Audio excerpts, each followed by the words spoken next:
for the sirloin steak dinner here in the Meals on Wheels kitchen, Copper Shores. So what we did for the seniors, the steaks were rather large. We weren't going to be able to get them in, so we chopped them all down and we cut all the fat and some of the meat off, and we are making a broth. A broth is different than a stock because a broth is made just with flesh, and a stock has bones as well. So, just the stock. We put in onions, garlic, and low sodium soy sauce, and that is it. Sliced mushrooms, do our red wine, onions and mushroom reduction. It's going to be the gravy for the steak. It's going to be wonderful.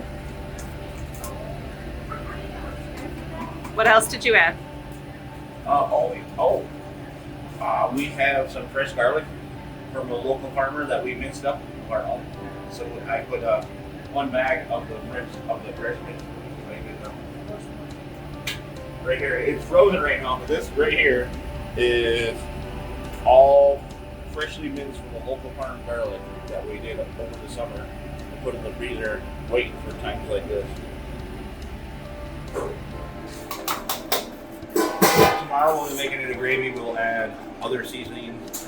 We'll spice it up a little bit, but it's already tasting really good, so we won't have to do much to it. And how long will that cook? About a half an hour more, about an hour and a half. Okay. At a boil.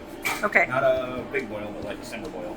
So the finished meal will have what in it? The finished meal is going to be 1-inch squares of sirloin steak, topped with a red wine, mushroom, onion reduction gravy, I guess you'd call it. It's between a au jus and between a gravy. So it's not super thick like a gravy, but it's not super thin like an au jus.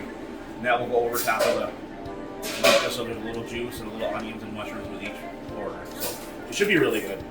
And where did the meat come from? The meat came from frozen farms.